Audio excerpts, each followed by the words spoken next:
Hola a todos. Bueno, vamos a seguir con un nuevo tema en traumatología que en esta ocasión va a ser el pie. En este caso vamos a ver específicamente pie plano, pero también vamos a ver otras variaciones que tiene la conformación del pie que también pueden aparecer en los distintos consultorios. Si vamos a una definición, esta patología tiene gran difusión en el público, muchos de los conocemos de su existencia y sabemos hasta qué características tienen. Específicamente se considera pie plano cuando el arco interno del pie, que vemos aquí, desciende o desaparece, por lo cual la bóveda plantar cae. Tengamos en cuenta que biomecánicamente el pie contiene tres arcos, uno que es un arco lateral externo, el lateral interno y un arco transverso.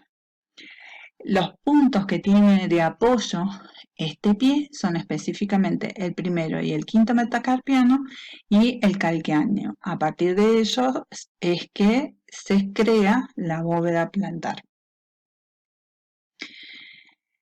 Aquel pie que presenta una deformidad en valgo del retropié o pronación, ¿sí? O sea que parece que el pie se fuera a pronación, pero no por voluntad, sino porque se ha caído la bóveda plantar, específicamente el arco interno. Está asociado entonces al hundimiento de la bóveda o a un arco plantar en carga y con tendencia a la supinación del antepié. Vamos a ver algunas imágenes. Nosotros acá tenemos en la parte central, ¿sí?, la huella que me dejaría un pie normal. Fíjense cómo la parte del tobillo se va hacia adentro y el pie se va hacia afuera cuando el pie es plano y cómo lo que sucede en contraposición si tenemos lo que se llama el pie cabo. ¿Sí? El tobillo se va hacia afuera y el pie hacia adentro. ¿Qué variaciones del arco hay? Si nos fijamos en el arco interno, en el pie normal está bien marcado, en el pie plano casi desaparece y en el pie cabo está máximamente marcado. Vemos otras imágenes, este es el pie plano, este es un pie cabo y este es un pie normal. Acá también tenemos las variaciones: pie cabo, pie normal, pie plano. ¿Cuáles son los tipos de pie plano que existen? Específicamente tenemos una serie de pies provocados por distintas causas etiológicas. En primer caso tenemos el congénito, que generalmente es grave y raro en nuestro medio, que se produce por una luxación del astrágalo. Entonces, al producirse esa luxación, el pie del recién nacido se nota plano. También tenemos el pie paralítico o parético, se relaciona con una fractura viciosa del equilibrio muscular dado por distintos tipos de parálisis, por ejemplo, la producida por la poliomielitis o la parálisis cerebral infantil, en algunos casos con un grado de espasticidad muscular. El pie traumático está relacionado con fracturas viciosas o modificaciones de las articulaciones, de la ubicación de los huesos en las articulaciones, específicamente con luxaciones inadecuadamente reducidas. O sea, cuando se produjo la luxación, no se volvieron a colocar las carillas articulares adecuadamente. Entonces eso deja una deformidad permanente que es muy común en los adultos. Tenemos también el inflamatorio. El inflamatorio se da por la artritis reumatoidea juvenil o del adulto cuyo proceso inflamatorio afecta la articulación subastragalina. Ya vamos a ver más adelante que la artritis reumatoidea provoca ¿sí? En su periodo de Poussey, un proceso de exacerbación de la inflamación de las articulaciones, por lo cual nos puede dar a nivel de huesos pequeños, como en el caso del pie, este tipo de procesos. También tenemos el raquítico, generalmente asociado a una deformidad dada por el raquitismo. Tengamos en cuenta también que el raquitismo se produce por una falta de calcificación de los huesos, que puede ser por falta de consumo de calcio o porque no puede fijar el calcio en los huesos el individuo. Entonces, en esos casos, tenemos este tipo de pie que generalmente está asociado con raquitismo a nivel de rodillas, o sea que la deformación parte más que todo desde rodillas hacia abajo.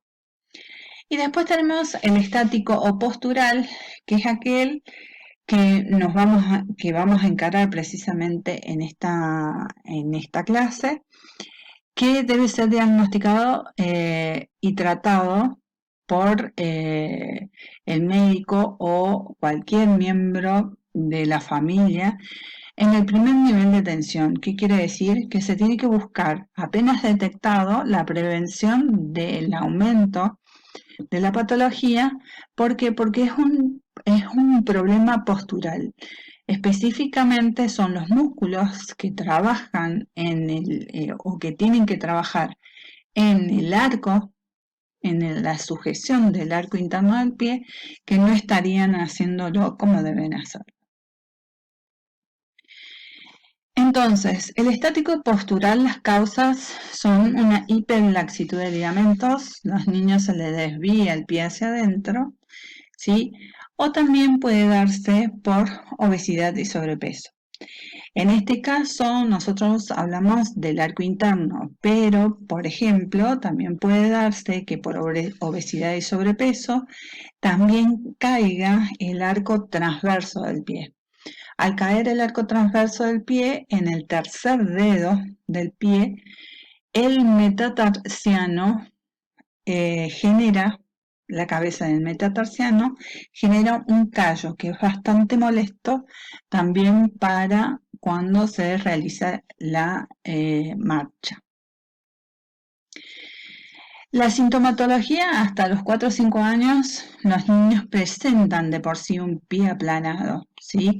Debido a que esa zona está protegida por un pequeño colchón adiposo que sostiene estas estructuras del pie hasta que finalmente tomen la consistencia que tienen que tener.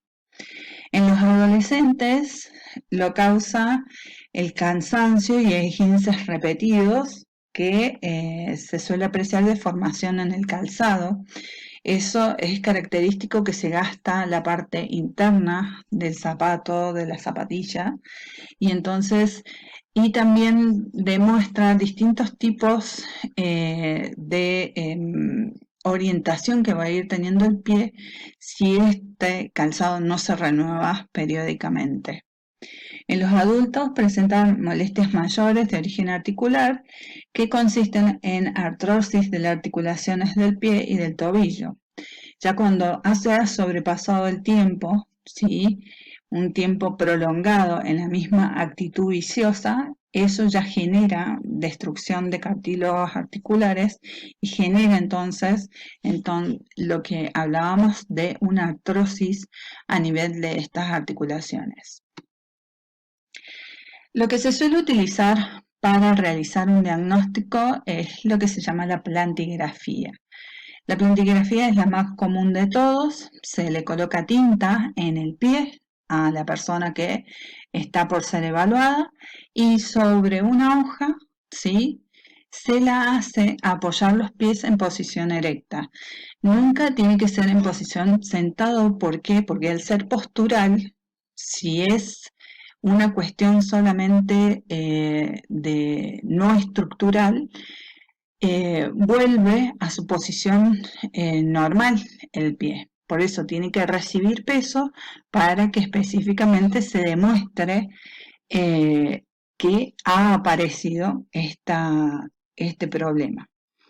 Entonces, esa es una de las formas. También se suele colocar, o sea, se le suele introducir en una caja donde se le puede colocar talco o harina.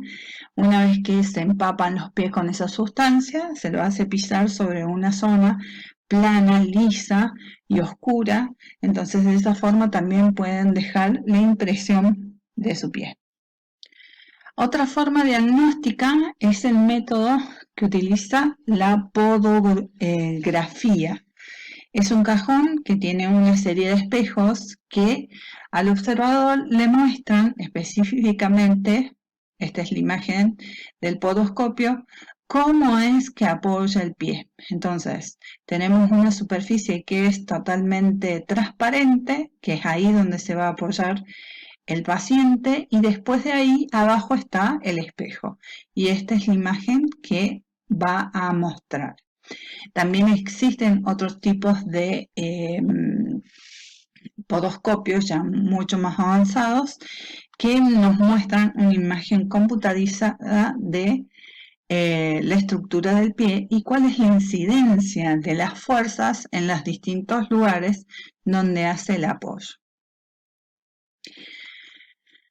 Otra de las formas es la medición a través de un examen radiológico. Lo que se suele sacar es una radiografía de perfil de la estructura del pie y se hacen mediciones entre los diferentes elementos que forman el pie para visualizar si el pie mantiene la curva normal que tiene que tener el arco o si el arco está descendido y es un pie plano.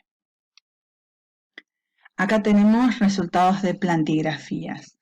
Dependiendo de estos resultados, vamos a tener un pie plano de primer grado en el cual solamente está levemente disminuido el arco interno, un pie de segundo grado en que ya está un poquito más acentuada la desviación y ya comienza a marcarse la parte interna cuando no lo tendría que hacer.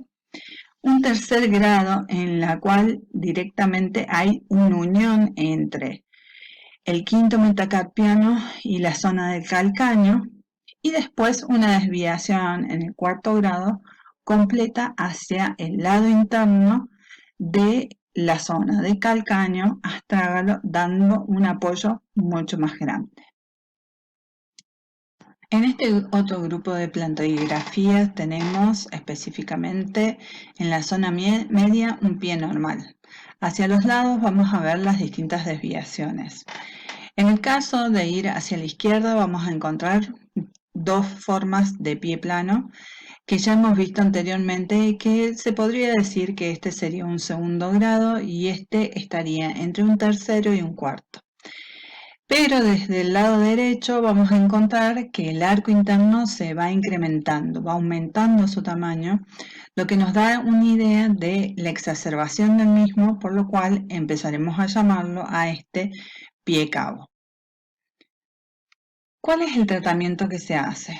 Específicamente, una vez instaurado este pie plano postural, vamos a trabajar con elementos ortopédicos. Los elementos ortopédicos que se utilizan principalmente son plantillas que se adosan o se colocan dentro del calzado común del paciente. Muchas veces, y eso se hacía en unos cuantos años atrás, se armaba un calzado específicamente para el tratamiento de este tipo de pies que era muy tosco, muy antiestético y los chicos no los querían usar. Principalmente era construido para los chicos para que fueran formando el pie hasta que se modificara la altura del arco. Tengamos en cuenta que si nosotros utilizamos por un tiempo prolongado un elemento ortopédico, ¿sí? Vamos supliendo la función que tendría que realizar tanto la musculatura como la estructura ligamentosa que sostiene la estructura del arco interno. Por lo cual, este uso ortopédico tiene que estar acompañado por un tratamiento rehabilitador de fortalecimiento de toda la estructura, principalmente de la muscular, para que el pie vaya tomando la forma que debe tener y no tener que después seguir dependiendo del elemento ortopédico. Por lo cual es fundamental que los chicos tomen contacto con distintas texturas de piso, ¿sí? Por ejemplo, caminar en arena, caminar descalzos en pasto, en suelos de diferentes tipos, ¿sí? Eso es muy bueno porque la propiocepción va mandando estímulos específicamente para que como respuesta el pie vaya adoptando la posición adecuada. Eso actuaría, se podría trabajar como un elemento preventivo en los primeros años para que no aparezca este tipo de patologías, ¿sí? Una vez ya instalada en forma estructural es muy difícil que se pueda cambiar y va a tener que mantener por un tiempo prolongado, por no decir por lo que queda de su vida, el uso de elementos ortopédicos para tener la posición normal.